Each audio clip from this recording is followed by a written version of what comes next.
Well, hello and welcome to Trading Blows from TraderX. Another busy show this week. We discuss whether the strong bull run that we saw in equities in the first half of the year can continue over the next 6 months. We'll also look at whether a soft landing might be back on the cards for the US economy after some of the data that we had last week. We'll dig into how quiet the FX market might become as the summer slumber approaches. We also look ahead to the data release everyone loves to hate in the form of Friday's US labour market report.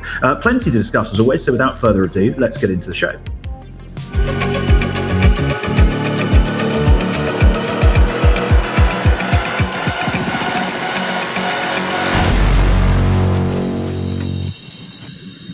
Well, only the two takes to get through the introduction to the show today. Not too bad. Must be something to do with me not wearing a tie.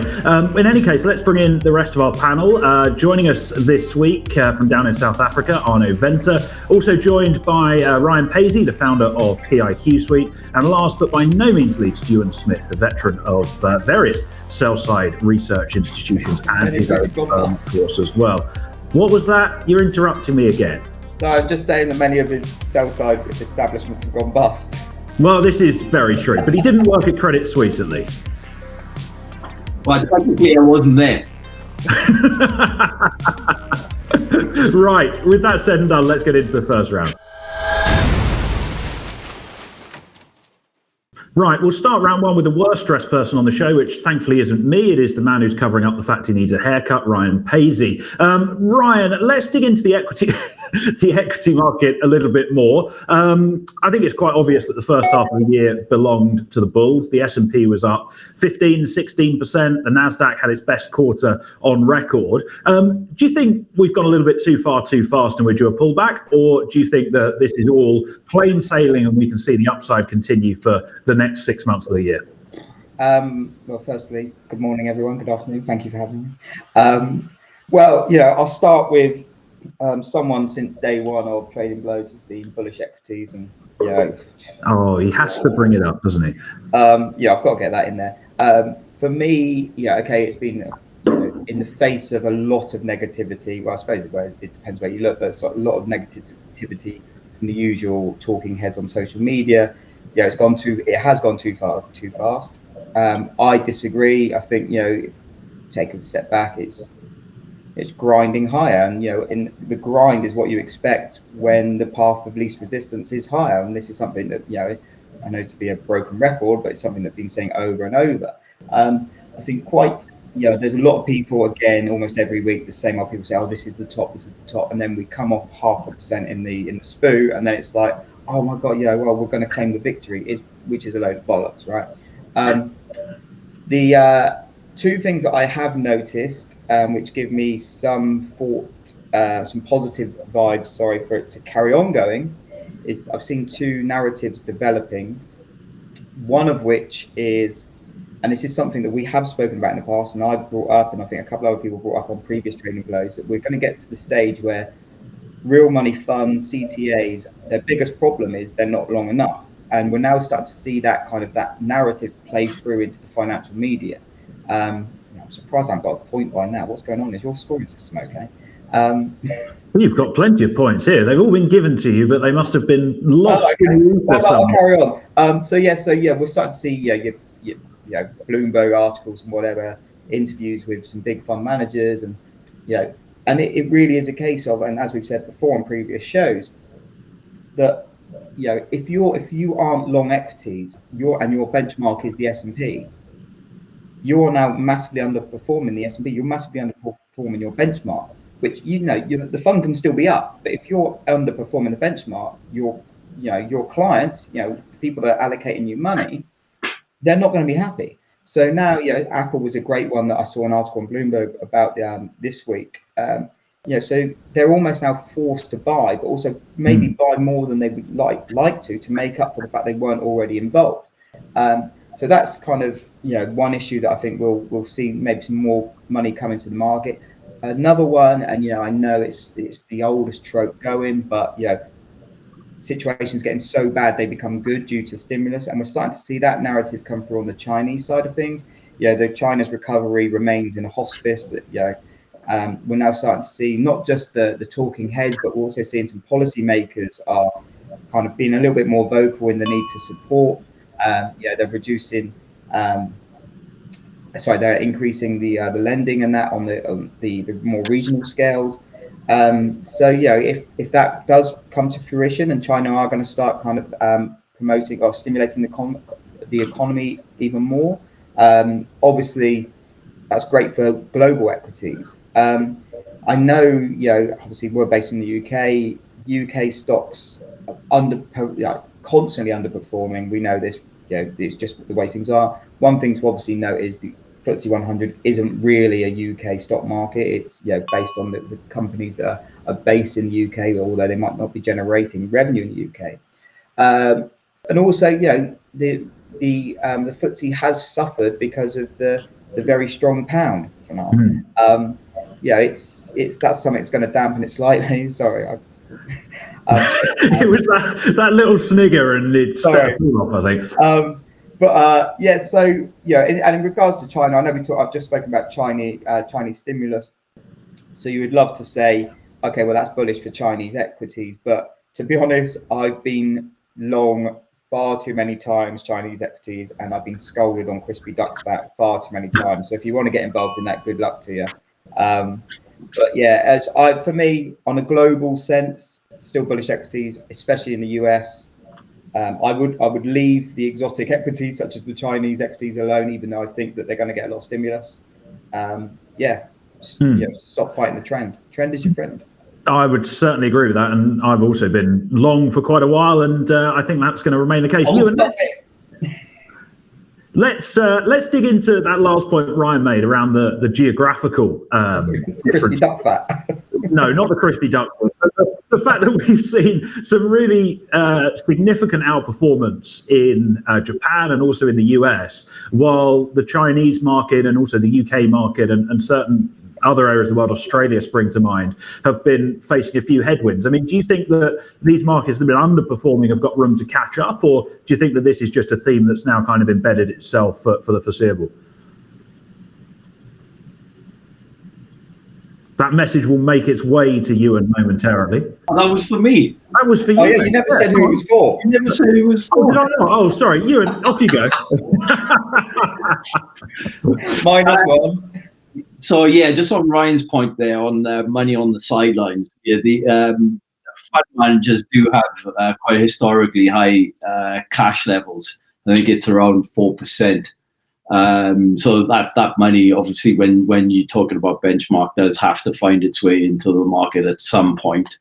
And with regards to the FTSE, there was a really interesting chart out there this morning about how the market cap of Apple is greater than the whole of the FTSE 100. I just find that bonkers, to be honest with you. But there we go. But going back to your point there, I mean, regionally or geographically, more to the point, that I'm not really a big fan of China itself. I mean, obviously, you have to keep an eye on it, but from an investment standpoint, you're at the whim of the political class or the Politburo. So I've said it before in the past that we have to tend to focus on at the other BRICS, such as India. I think you've got more scope for growth. They've got more, obviously, population growth, hence more consumer-led growth as well. So I mean, I'd be looking at that from that standpoint.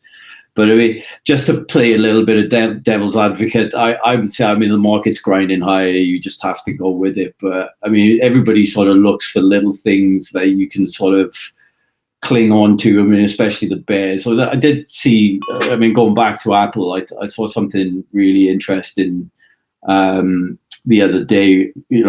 How they've slashed their VR headset production already. I don't know if you saw that headline, but I think that's quite interesting. So they announced it, but they can't produce it. So they haven't had any major product release for 10 years, and yet it's trading like at 33 times and doesn't have any growth.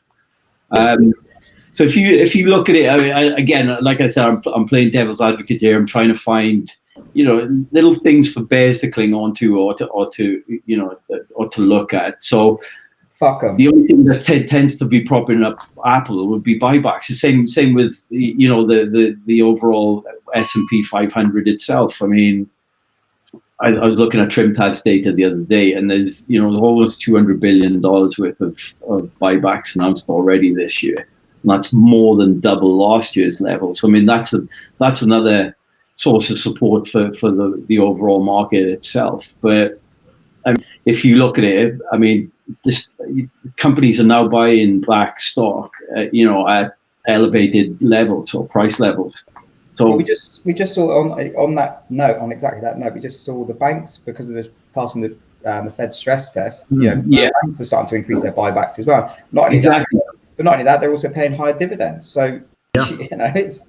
Well, yeah, I mean, like hopefully it all finds its way back into the market or whatever. But given the cost of living now, that maybe that's just a set. We'll keep consumption levels where they are. Yeah. But what was interesting from Apple's point of view is that they don't have a huge cash balance anymore. And when I looked at it, it's actually quite shocking. I mean, the net cash is now below 2% of their market cap. I mean, back in 2016, that was almost 30%. But is that because? Yeah, I'm really not an expert on this, but obviously they've got that Braeburn Capital Management, I don't know whatever it's called, basically their own, almost like the Apple Sovereign Wealth Fund. Is that not possibly because a lot of that extra cash? I'm not sure, but when you look at it on just on an isolated basis within Apple itself, the market thinks that they have this huge cash position, which is supporting like this $2.5 trillion valuation, but that's just not the case. So I mean, it's just something to keep an eye on. It shocked me when I looked at it, because it's not really something that the market looks at.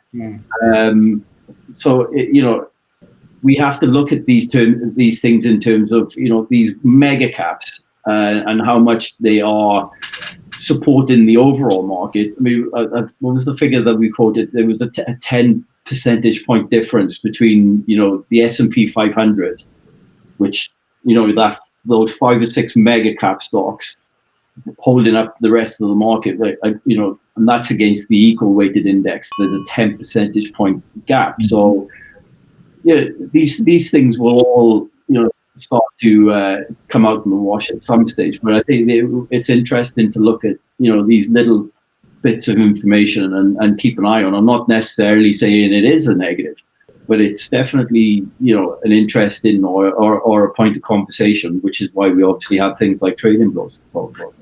Absolutely. Just to expand on your point on dividends, actually, that's one of the big reasons why the Japanese market's done so well, because there's been this big push for a return of capital to shareholders, be it in dividends or be it in buybacks. Obviously, you've got the kind of Asia but not China theme going on as well, but that's certainly been helping the market along. Arno, I want to bring you into the show. You've been strangely quiet so far. You must be sickening for something or still embarrassed about that dodgy haircut you got last week. Are you bullish or bearish on the equity market at the moment? And what do you think the catalysts are that traders should be looking out for over the next kind of quarter or so on both sides of that argument? Well, just freezing this side. That's the reason for being quiet. But let me first say that this first half equity index return, it has made my 6% money market rate considerably less attractive at this stage. Less stressful, but definitely I less remember attractive. you were bragging about that. I was bragging about it. I shouldn't have, I jinxed it. Look, in terms of these returns, can they continue? I do think they can, as long as this rebound that we've seen in growth data continues. I mean, if you look at a very simple indicator that we usually plot against the S&P 500, just take a couple of key leading indicators. If you look at the year-over-year rate of change of the ISM manufacturing and services, the new orders components, if you take a look at consumer sentiment, payrolls, on the housing side, look at NHP and new home sales. It's not perfect, but if you track the year-over-year rate of change of that on a composite level versus your year-over-year rate of change for the S&P 500, it has oftentimes given you a very good idea of big inflection points in growth in the US economy. It's not good as a one-to-one, little bit up, or down, a little bit down. But in terms of the broader cycle, it's been a very good leading indicator. Arno, are you after a job at one of those Scandinavian banks with these dodgy overlay and correlation charts that you're bringing out? Not yet, but need to keep those options open. No, anyway, look, the bounce we've seen has been aggressive, and we've been anticipating that bounce. I mean, for the last 4 months. What I've also been anticipating, though, is that the bounce wouldn't last and that the bounce will start to roll over. But it's just intensified. I mean, if you take a look at the housing market itself, the bounce have been incredible. I mean, new home sales is up massively, NHP up massively. So as long as that will continue, I think there's going to be room for equities to continue. Now, I do still think that if the labor market eventually, starts to roll over, then that should start to drag on that, that composite, and that should lead to downside as it normally does from an inflection point of view. But as long as it continues to surprise to the upside, equities can just continue climbing the wall of worry. But again, at the broader level, growth at the leading indicator side is looking okay. So as long as that continues higher, I think equities has more room to run. That's the first way to look at it. However, at these levels, even if that data continues, I would be a little bit skeptical on buying now. I missed the initial move. I'm not going to be piling in now, but this is the thing, right? If you're discretionary, you wouldn't be buying in. But like we were saying, these real money funds, these CTs, they physically they have to play catch up. Yeah, exactly. I mean, they're getting a tap on the shoulder, right? Somebody is saying that, listen, that 6% of yours that looks so attractive, you're now down, massively on that 6%. So when you're doing it for yourself like me, it's okay. It's less stressful, but obviously it's not as sexy, and you're in trouble if you're doing this from the institutional side. So the correct term is window dressing, remember? Yeah. Exactly that. I mean, that's exactly what I was going to say. If you got an end of half or end of quarter statement through, and it doesn't have Apple or it doesn't have Nvidia, or it doesn't have Meta on there, you're ringing your fund manager up going, what the hell are you doing? These are up 100, 200% on the year. Why have I not got any exposure to them at all? It'd be unlikely. It's they're crowded longs anyway. It's unlikely that anybody would, that somebody wouldn't have anything, would you think? Well, I think you never know. I know Arno was like midstream, and I don't want to cut him off, but I think it was very, very good point what he said about the housing market, because we were told by the usual talking heads that the housing market was going to collapse, and that was going to be the canary in the coal mine. It had like 1 or 2 bad prints, and then it's just like straight back up again. Yeah, so I'd be careful. Canary's alive, it's chirping around, it's doing fine. I'd be careful with the new home sales though, because the new home sales, they only account for about 10% of the overall market. I mean, but in May, pending home sales dropped over 20% on an annual basis. And existing home sales account for 90% of the US housing market. So that's the side that we should be thinking of, I think. Well, the thing is, when it comes to, as a leading indicator, my counter argument to that would be the difference between an existing home sale and a new home sale is everything that goes into a new home sale, from a spending perspective, from a construction perspective, from a job perspective. New home sales is, I think, a much bigger impact or, leading indicator value when you look at it that way. But, you're right, the pending and existing has definitely been less attractive. But NHP and new home sales, have jolted higher. But consumer sentiment is up as well, new orders up as well. So I do think it's been much better than at least I've anticipated it would be. And again, as long as that continues, the move higher can continue. So I wouldn't want to be buying it here, as long as the data continues to improve and we do eventually get that inevitable pullback. Hopefully we do. If we get that inevitable pullback, buying at better levels seems attractive. Secondly, though, if this bounce doesn't last, and let's say the labor market does eventually roll over and we do see the composite pushing lower, then obviously that could be the trigger that bears can look to, as an excuse to get in front of this moving train. But, you would have to be in a pretty bad place to just want to be shorting this market for the sake of shorting it. It's just, it's not attractive. Now, When it comes to China, I think what Ryan said was very interesting, because we spoke about China, I think, last week or 2 weeks ago, where we were asked whether we think we should be buying this dip in the A50 or Chinese equities on the back of the stimulus hope. And the panel called that correctly, saying that no, we shouldn't, because the market is waiting for the actual data to come out. And I think that was the right move, because the A50 plummeted after the stimulus, hope faded. What was quite interesting, though, is we also mentioned a few weeks ago that the data, the made-up data, of course, but the data is going to be very, very important for the markets, because they've grown fatigued by just hoping for stimulus and hoping that the growth will come. I think the markets are now, when it comes to China, it's dangerous, but for China, the markets are very data dependent, made-up data dependent. And I mean, take a look at what the A50 did, was it on Monday, with we had a minuscule beat in the manufacturing PMI. I think we came in at 50.5 versus expectations of 50.2, and we even decelerated from the prior print, but the A50 jolted higher 2%.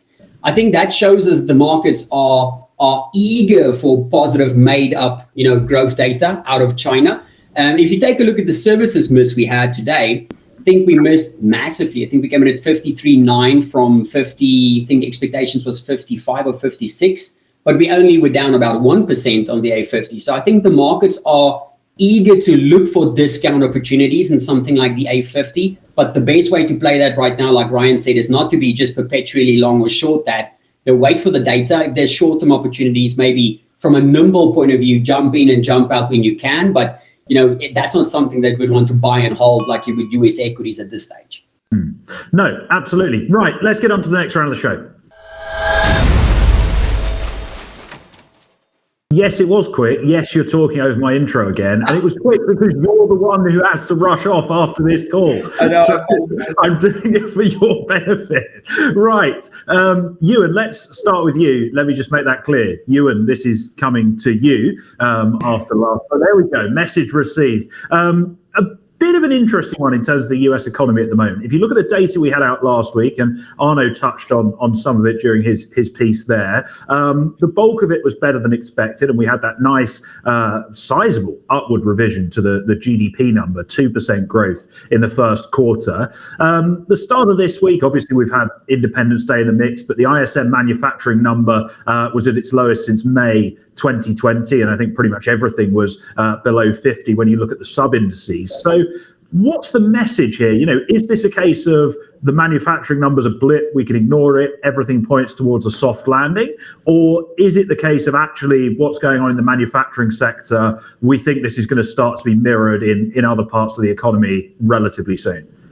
I think it's just a mix of, some weakness in different sectors, and it's just playing out in at the sort of micro level. It's weak, but the obviously everything that we're looking at now is backward looking, and we're trying to extrapolate on a forward looking basis from a few months back.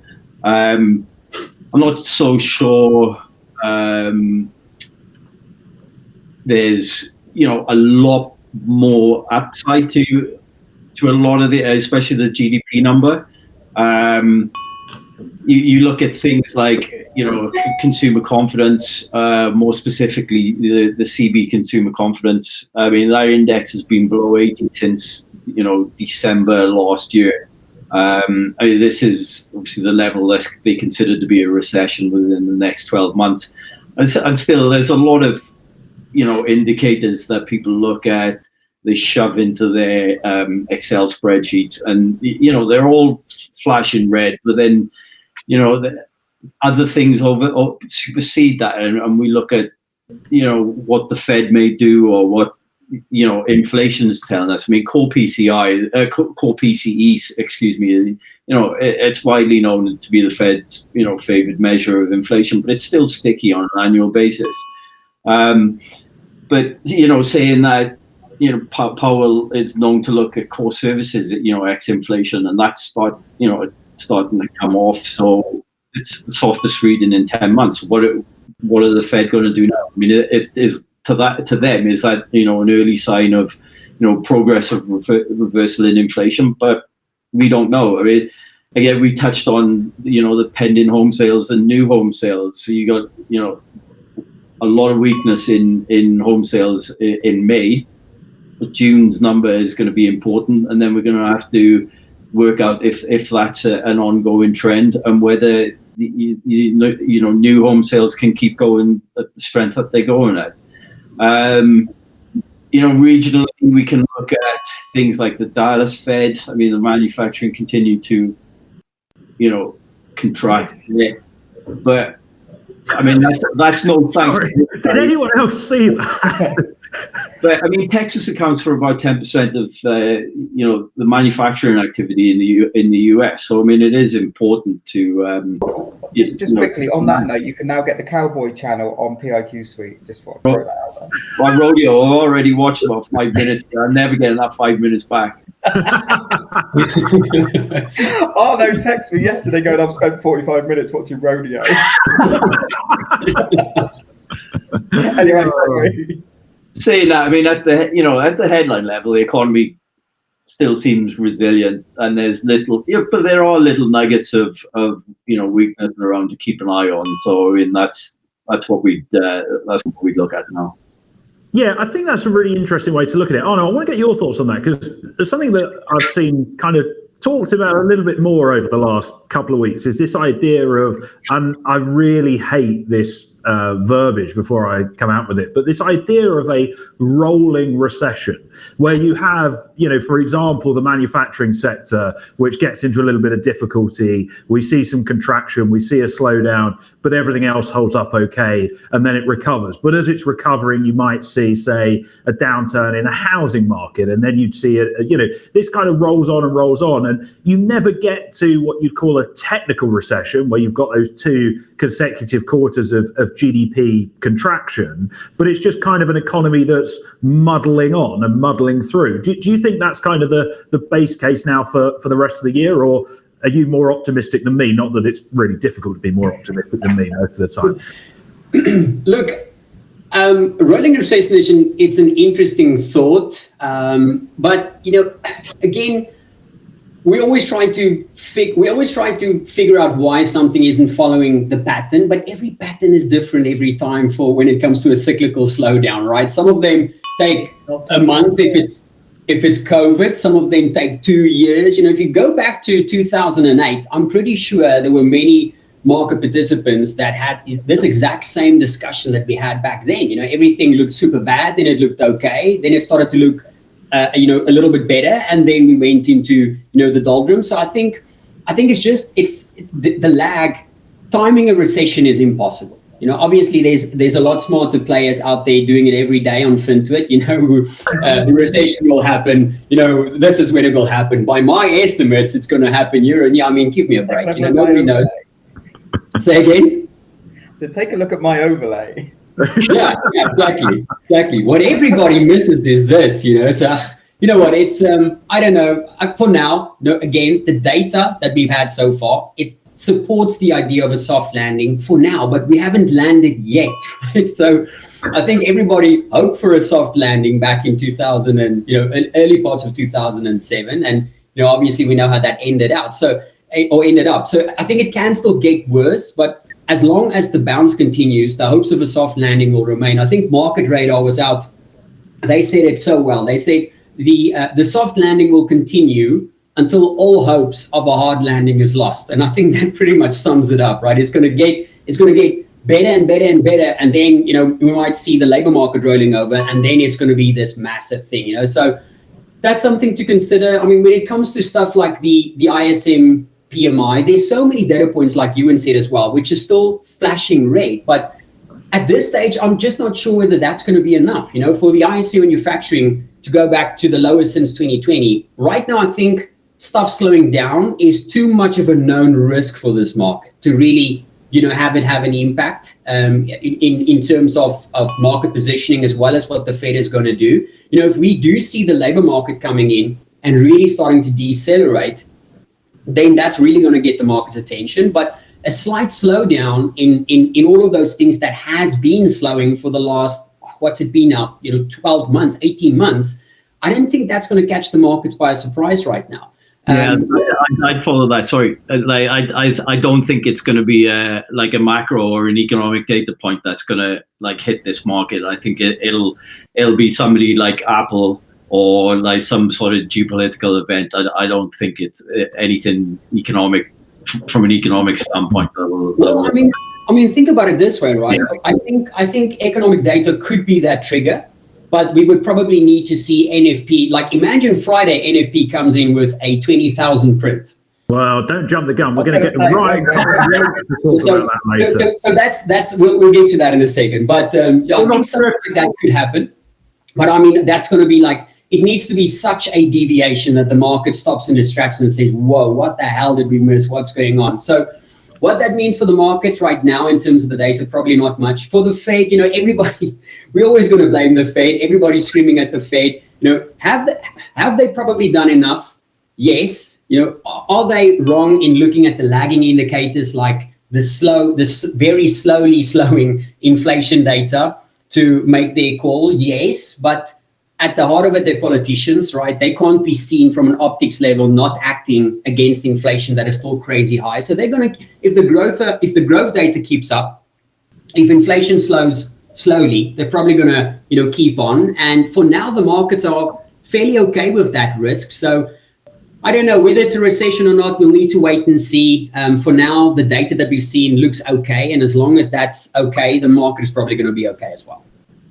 Well, I think that's a very good summation of where things are. Ryan, specifically in terms of the Fed, I think when you were last on the show, you were saying that, you think they probably have done enough.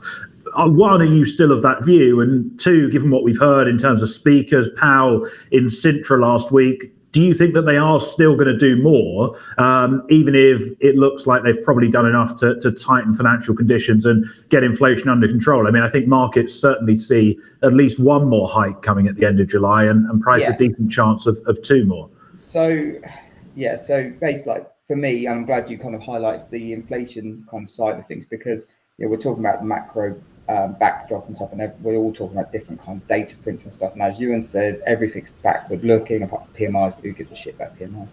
All that stuff. But for me, cut the noise out, just focus on inflation data. Obviously, we had PCE out, was it last week? Fed's preferred, which the Fed's preferred measure of inflation, yada yada yada. That was 3.8%, down from 4.3% prior. Which zoom out, which as everyone knows, I'm a big fan of zooming out, down from 7%, June 2 years ago. We have to recognise that we are going the right way, and also we've made some huge progress, right? If we do get a sub 3% headline print next week in CPI, which there's every chance we could do, I think we'll see quite a sizable chunky shift in market pricing for a July hike. I think when I came down to start this call, I think we were trading, or markets were pricing a 86% chance of a hike in July. So obviously the July FOMC is July the 18th. CPI data is July the 12th. So next week for CPI, week after for FOMC. In my opinion, I think the risk is, the market risk is that there's going to be some sizable repricing in rate markets, which will obviously be bullish for stocks. If we do get a 2.9 headline print in CPI, or to be honest, even if we get 3% headline print in CPI, which is in line with consensus, I do think that it just kind of, those people that were so sure of a hike in July are going to start having doubts. Also, that money that's left on the table at the moment, as Ioan said, there's a lot of cash still around. That's all going to start, there's only one way for that to go. Just to kind of go on to what the other guys were saying, just really in terms of GDP prints and in terms of trying to define a recession, who gives a shit? Honestly, if all of a sudden we discover we're in a recession, one, that's backwards looking. Two, do you really think stocks are going to? Look, I'm not saying you guys, because you guys know, I know deep down you guys agree with me. But stocks, it's not like stocks will sell off the moment we hear we're in a recession. As you said, we'd be muddling through, or skirting, this bit of the economy is in recession, this bit's in the economy in recession, but none of it's all lining up. So the market's still pricing all that in. just because all of a sudden the technical definition of recession is it. As a trader, you should not give a shit, because it's not going to impact prices tomorrow. If it becomes a more deep-routed issue, then yeah, fine. But that's something that builds up, and that's when the stocks come up. Stocks do not turn like that and go, oh well, we're in a recession, we better smash the shit out of S&P. It just doesn't work like that. And the sooner traders understand that concept, leave the technical definitions and all that stuff to the analysts that have never traded a one lot in their lives, or the journalists that have only just stopped talking about Brexit. Anyway, right. So I'll get a bit ranty then, so let's move on. Right, before Ryan fully goes into Victor Meldrew mode, let's get on to the third round. And yes, that is purely a comeback because he tweeted a picture of Victor me yesterday moaning about kids on the train. Arno, you're our FX expert on the panel. Well, the other one. The G10FX market, apart from the yen, doesn't really feel like it's doing much at the moment. We're stuck in ranges that we've been stuck in for 3, 4, even 5 months in certain cases. How much longer do you think this range trading is going to go on for? Is it a case of now we've just kind of bedded down into these ranges and come back in September when things get a bit more exciting as everyone comes back from their summer holidays? Yeah, I mean, this is the first year in since COVID that we've really experienced summer trading liquidity. At least from what I can tell. It's surprisingly quiet because we're not used to it anymore, but it's basically following that same pattern that we normally would have expected, from June to August. To make things worse, of course, we don't really have a major macro theme in play that's driving the majority of markets right now, so that makes it tricky. But I do think there's some interesting things to look at, though. So one of the currencies that's been, piquing my interest a little bit is the Swiss franc. We had Swiss CPI data on Monday showing yet another massive deceleration. I mean, we are now back down to one spot. Let me just double check this. 1.7 on the headline and 1.76 on the core. So we are, decently below the bank's 2% limit. And arguably, that means that the S&B can afford to be slightly less aggressive with their policy. At the current levels where the Swiss franc is trading across major pairs, it does look very attractive to maybe start looking at some discount opportunities in terms of the Swiss franc. Obviously, the risk of shorting it is that the bank said in their previous policy decision that they are still in the market to prop up the Swiss franc and sell foreign reserves. So the problem is that if you short the Swiss franc, you might be trading against the SNB, which can be pretty costly. But with where inflation is, I just can't see this bank following through. They don't need, that second and third round effects they spoke about so eagerly just 2 weeks ago, that don't really seem to be making their way into the inflation data right now. So I think the Swiss franc is one to watch, especially if they start to shift tact in terms of their language a little bit. The other one that I'm watching, as is sterling. I do remain bearish on it. If you take a look at futures positioning, large speculators, I can't remember the last time they were this long, at least so quick in such a short space of time. Based on my data, I think they're up to the 98th percentile over the last 52 weeks. Now that's code for really, really long, really, really quick. So that I think is a risk for sterling, maybe pricing out some of that hype we've seen recently. Now, like we said last week, the challenge with that is I don't want to be just perpetually shorted, but I'm looking for opportunities. So how I've been doing that is looking for short-term sentiment drivers where other currencies offer really good long opportunities and basically just shortening sterling against that, because I do think we're going to hit a spot where sterling just sees a lot of short-term downside as those reality starts to roll in.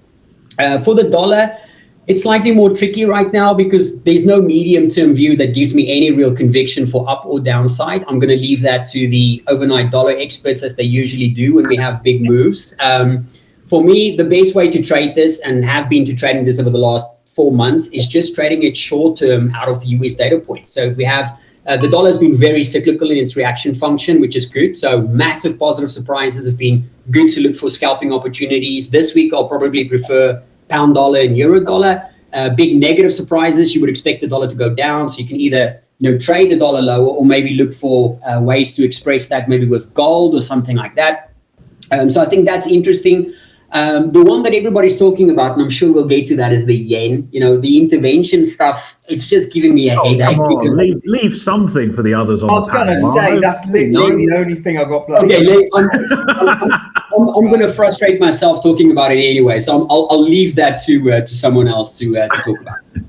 Well, I was going to give it to Ryan, but he's gone. So before he comes back, what I will say, just in terms of those overnight dollar experts, of course, the one famous one that Twitter loves, who has never written an actionable note in his life and is now charging 30 grand a year at his own shop to read about a return to the gold standard and the death of the dollar. I mean, that is just... That's nearly as much as my OnlyFans. Height rates a lot more, is all I'm going to say on that one. Ryan, we'll gloss over that brief comment from you there, and we'll go to the one thing that you do have notes on, which is the yen. It is probably the most interesting currency right now. So what are your thoughts, and what are the chances we get any intervention there? Well, I say notes. I've made a couple of squiggles, so I might have oversold myself there. But yeah, so basically, apart, as we all know, in terms of FX, the only thing I really care about is being long sterling, which, done all right so far. But yeah, in terms of yen, well, in terms of Bank of Japan as a whole, really, just a couple of things that, rather than having views on it, just a couple of things I thought were quite interesting that I thought I'd bring to the table and share. Share away. So this week we found out that Japanese firms offered the biggest pay hikes in 3 decades. How this works, kind of like on the German model, is that it's kind of collective kind of bargaining by the big unions and stuff. So this was announced actually this morning, funny enough. So that's the Bank of Japan, and also the Japanese politicians.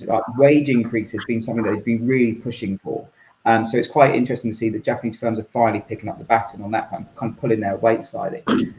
It should be noted as well that Japanese wages, and this was a stat I found quite baffling, Japanese wages have been virtually flat since the asset bubble burst in the 1990s, which is quite an incredible. It just shows you how kind of out on their own the Japanese economy is on many fronts. So not in terms of QE and stuff, but just the fact that wages have been flat since 1990s. It's crazy. As I said, so wage growth is one of the key trends that the Bank of Japan is watching and considers, and is considering when it's deciding when to unwind its ultra loose policy. There's been a lot of talk that as soon as Ueda came into power in the Bank of Japan, that it would just be like that, switched over. Some quite prominent Scandinavian analysts, should we say, that are kind of saying, oh well, he's in, unwind, here we go. It's not materialized yet.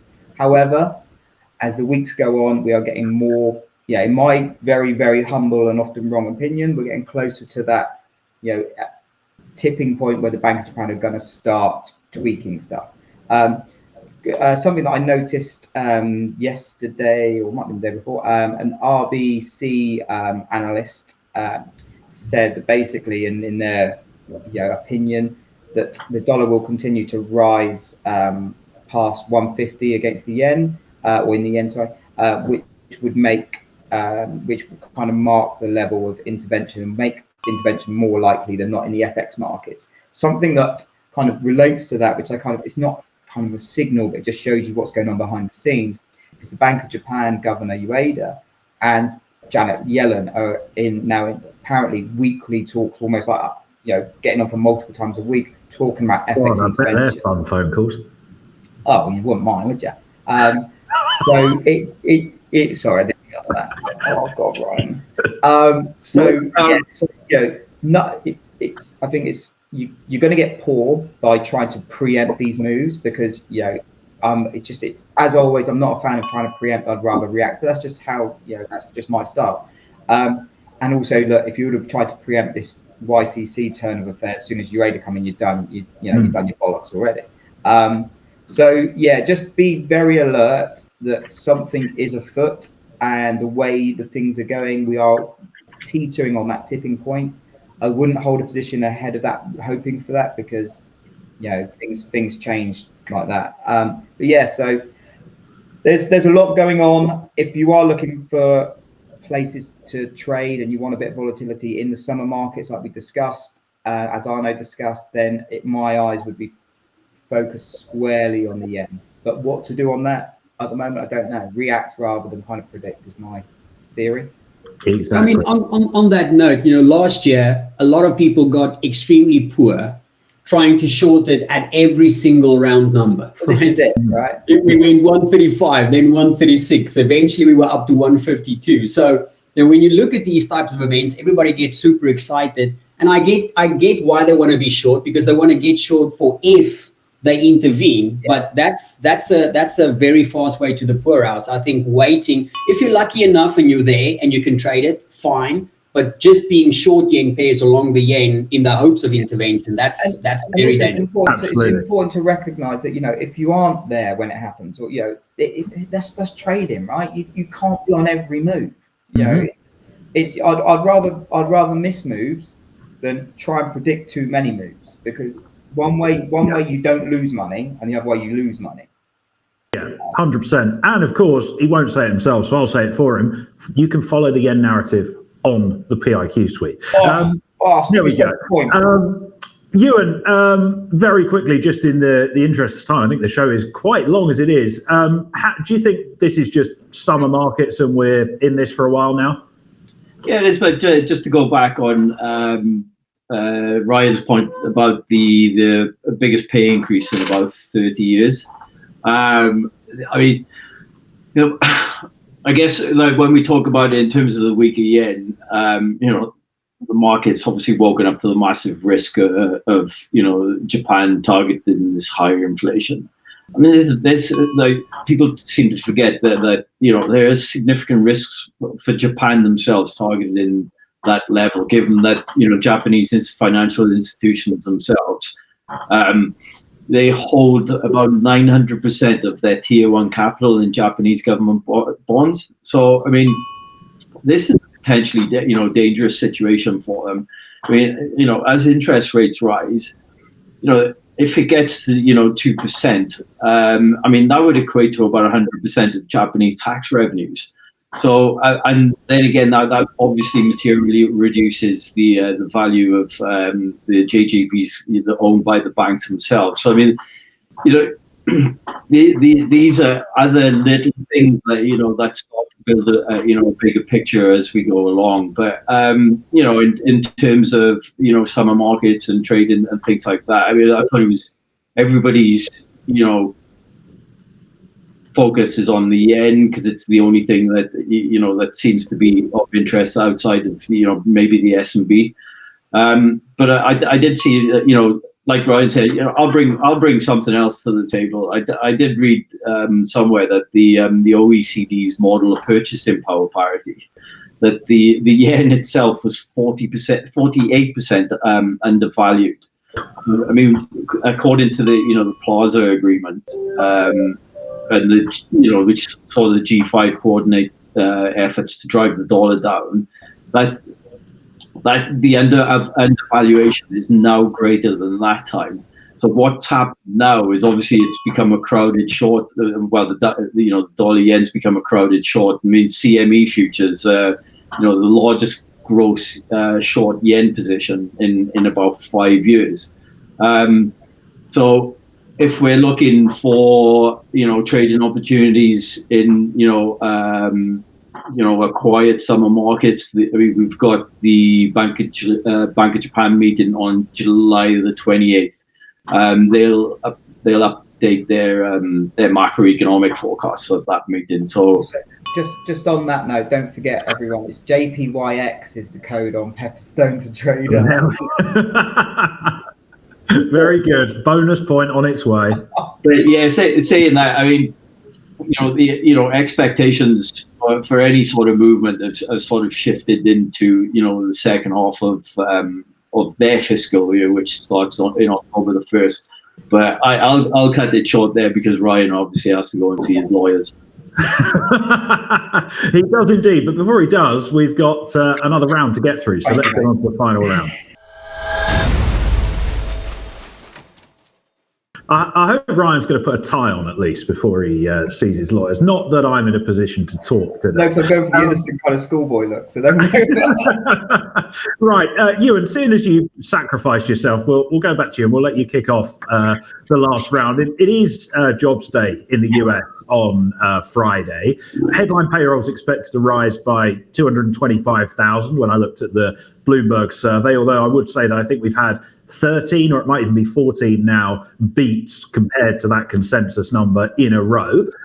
So no prizes for guessing which way the risks are tilted. Unemployment probably set to stay around about 3.6, 3.7%. Do you think this is going to be any kind of a game changer as a payrolls number, or is it just a case of, as Arno alluded to earlier and tried to steal everyone's thunder, unless it's absolutely catastrophic, we all just kind of look at it, go, okay, that's great, and then head off to the pub? I honestly don't care. I mean, right. There's always an overemphasis on non-farm payroll. And like everybody sends a tweet round saying hashtag NFP guesses. I mean, they produce a range and of however many analysts decide that they want to guess what the number is, and it's never within the range. Like, what is the point?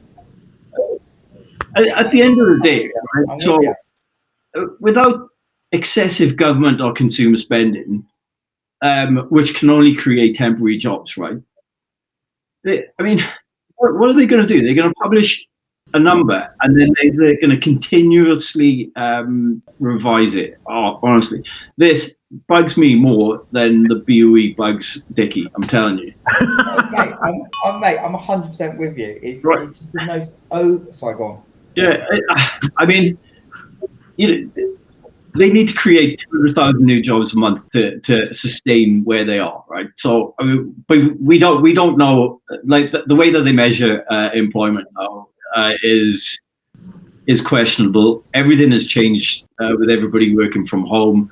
If you work 1 hour a week or something like that, that's considered employment, but effectively it's underemployment.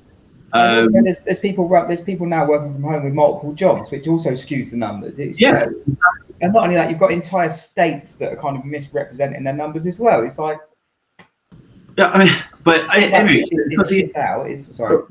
in terms of like policy and things like that, I mean, Kansas City Fed published a report on Monday that found that monetary policy has now been restricted since the Q1 of this year, and that they have to keep the Fed funds rate restrictive for some time. But I mean, where do we go with this, right? So the Fed has basically tried and failed for over a decade to create inflation with monetary policy, and now the market is certain that that they can contain inflation with monetary policy as well. I mean, clearly interest rates are not the tool for the job, right? So effectively, again, I'll sacrifice myself for Ryan and just say, no, honestly, don't. I've delayed you. There's nothing more to say other than what do non-farm payrolls actually offer the Federal Reserve in terms of ammunition for rate increases? Nothing, because you got it'll be revised again next month, and then there'll be annual revisions again next year. So it's constantly. On that, I heard a very good analogy in terms of like how poorly central banks can kind of deal with inflation with rate hikes or rate cuts or whatever, and it was they're trying to use wooden clubs, where they're taking wooden clubs to a gunfight, and that's exactly what it is. It's such a blunt tool that won't win anyway. Yeah, no, you're right. Ryan, I mean, I'm sure you'll be at your desk at 1:30 on Friday afternoon. Oh, yeah, I'll be at a desk, but if by desk you mean bar. But I was just, I'm not sure a bar counts. Any thoughts on jobs, or do you agree with our good friend Ioan? We know how much I hate NFP, so mirroring Ioan, pretty much spot on. Savvy market participants will be looking beyond the grotesquely noisy NFP prints and be focusing on CPI next week. There's two rules of thumb for NFP: watch revisions, mind the chop. And also, honestly, who gives a crap? We know they're going to be revised up the yin yang over the next few months.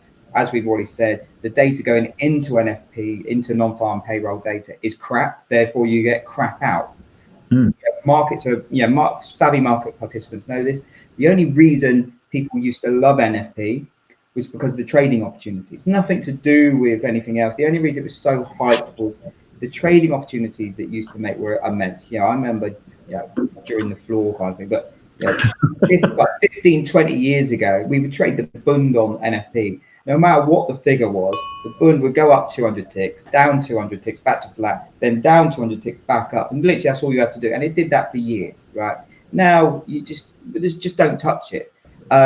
So without mirroring exactly what Ioan said, because he's spot on as per usual, what I will do is just share a bit what Goldman Sachs said, and they said we estimate non-farm payrolls rose by 250, so above the estimated 225, I think it is. Job growth tends to pick up in June when the labour market is tight, reflecting strong hiring of youth summer workers.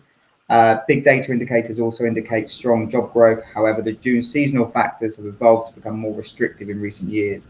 They estimate a decline in the unemployment rate by 0.1 to 3.6, reflecting a rise in household employment and unchanged labour force participation at 62.6%. And yes, I'm reading what they've said because I don't care. It was almost like you could have written that yourself, Ryan. There'll be a lot of swearing in there, but yeah.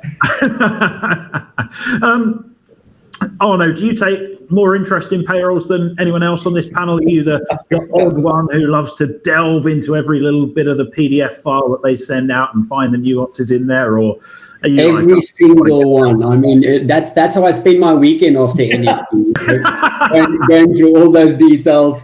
Look, I'm going to try and the Cowboy channel. I mean, of course, yeah, on the separate screen. Look. There's going to be a ton of retail traders that want to trade this. So what I'll try and do is offer them a possible game plan, if you will, if they are crazy enough to potentially want to trade that. The first thing that you want to do when you're looking at an NFP number, don't try and be clever by trying to figure out if this is high and this is low. That gives you like this Goldilocks environment, or it gives you this. Don't waste your time with that. What you're looking for is you want all three the key metrics, which is NFP, your unemployment rate, and your average hourly earnings. You want all of them to tell you the exact same message. Either all of them come in super hot or all of them come in super low. That gives you, in my opinion, the clearest edge to try and guess which way the market should be going. Yeah, and you're right. And still guessing, right? Yeah, still guessing. So let's just say that you do get that magical environment where all of them comes in much hotter than expected or much worse than expected. Then you need to ask, okay, how will the markets react? Now, when it comes to equities have not provided any real edge for trading US data over the last 2 months. We've had good data being good, we've had good data being bad, and that's over growth, inflation, labor. So I would skip equities personally. The cleanest reaction function that we've tracked so far has been with the dollar and yields. Now, most retail traders watching probably won't have access to trading yields, but if you check out ETF offerings by Pepperstone, you'll notice that they have SHY, which is 1 to 3 year treasuries, and IEF, which is 7 to 10. So you can trade bonds. Just keep in mind that that's not the yields. Those ETFs are tracking the bond prices, right? So you would expect that to go the opposite direction to the dollar. So it's not yields, it's the bond prices they track. So if you don't want to do that, you're probably going to trade FX, and that means that you're going to be sticking with the most liquid pairs out there. Don't waste your time with trading Aussie Kiwi on NFP. Just stick to pound dollar, euro dollar. That's probably going to be a big bet. If it comes in massively hot across the board, look for some downside in those. If it comes in very, very bad, I probably won't be trading the dollar lower right now. Gold could be interesting, for some upside if the data is bad, because the data comes in really, really bad. You expect two things to go down, the dollar as well as US yields. So if those two things go down, based on the inverse correlation, you could expect some upside in gold. And that's probably the base game plan that I can offer for NFP, if you are crazy enough, of course, to want to trade it on a Friday. Well, I think that's a very solid game plan indeed, and a brilliant note on which to end the show and go to the final scores. All it takes is a plug for Pepperstone and a non-farm payout game plan, and you win the show. It's easy. Oh no, congratulations, what a mate. You can use the prize winnings to go and get a new barber. Yeah, well, a new barber and a jacket, because we're freezing down here. Well, try sitting in this meeting room. It is freezing, hence the jacket today. Right, that does bring us to the end of another show. Thank you very much to the panel for joining us. Arno Venter down in South Africa, Ryan Paisey of PiQ Suite, and Ioan Smith as well. Also, thank you to our producer, Kyriakos, for bringing this together as brilliantly as he always does. If you've enjoyed the video, drop a like, leave a comment as well. Let us know how you're trading the markets, and we'll be back again with another show next week. Thanks as always, and goodbye for now.